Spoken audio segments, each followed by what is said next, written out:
猪肝可以说是家庭制作和饭店制作水平差异最大的一道菜。饭店做的香嫩滑，自己做的干柴腥。其实猪肝想要嫩滑不腥，有非常多的小细节。今天我就从改刀、预处理到腌制、去腥和精确到秒的烹饪时间来拆解一下猪肝的万能公式。最重要的就是食材，如果你买不到好的食材，80%、90%、100%做不好吃，因为今天去晚了，买了打折的。把猪肝切成片，大概就是一个硬币的厚度。切的越薄，你等会处理的时候时间就要越短，否则就会干柴。那切的稍微厚一点，等会这时间可以容错稍微大一点。切到这种5毫米筋膜的地方，我们都要剔掉啊，因为它口感不好。你看这个状态，它是很软很滑的，所以你控制不好的话是很难把它切得很好的。猪肝啊，味道比较大，我一般是用啤酒，撒点盐，放点淀粉，目的都是一样的，血水给吸附出来。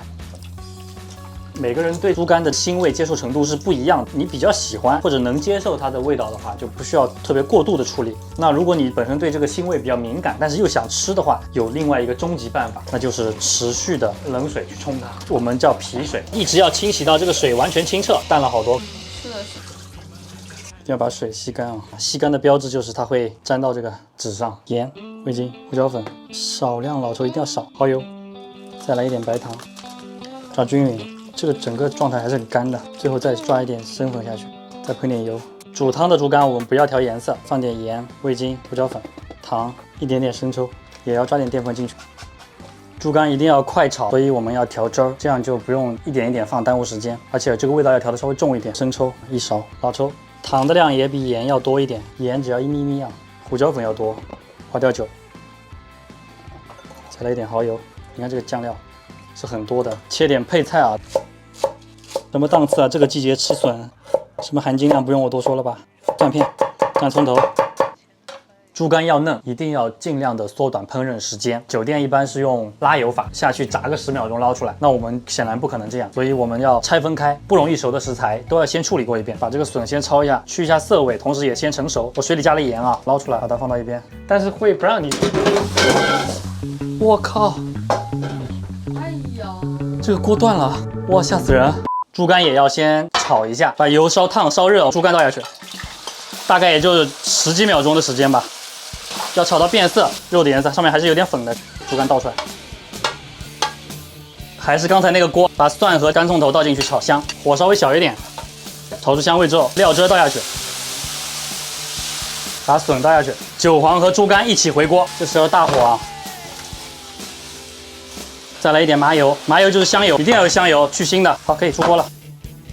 这个就是我们这边吃的比较多的一种猪肝炒法，这个大概是5毫米左右的，嫩 Q 弹。猪肝汤也要尽量缩短烹饪时间。我们先在锅里放点油和盐，菠菜稍微焯一下，水要猛开啊，稍微去一下它的草酸，把它捞出来备用。刚才是焯菠菜的那个锅开了，关火，猪肝倒下去，不用动它，10、9、8、2、1，把它倒出来。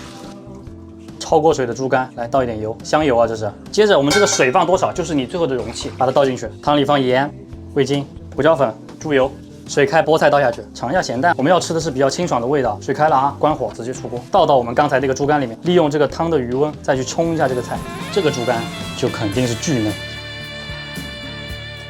看到吗？里面稍微粉粉的。但实际上这就熟了，而且因为我们是提前腌制过的，所以这个猪肝也不会缺味道。我们来总结一下有点难点的地方：第一，食材没有好食材，什么都是放屁。像我这种隔夜食材，我都能做这么好，那只能说我水平牛逼。第二，刀工一定要切的足够均匀，厚切或薄切各有各的优势，厚切的容错率更高更弹，薄的优势就在于更好入味。第三，去腥，用那个清水一直不停的冲到它没有血色，绝对可以把腥味带走。第四，腌制，腌制的过程把味道码足了，要用淀粉去裹一层，然后要用油让它锁住水分。最后就是炒制和煮汤的过程，尽量缩短它的时间，不同的食材单独处理，最后再合到一起做，就能大大的缩短整个菜的烹饪时间，猪肝保持非常嫩的状态。这一期视频一定是很有作用的，因为它很多小技巧，让你们在家里也能做出这种 Q 弹的嫩的入味的猪肝。好吧，今天我们就录到这里，下期再见。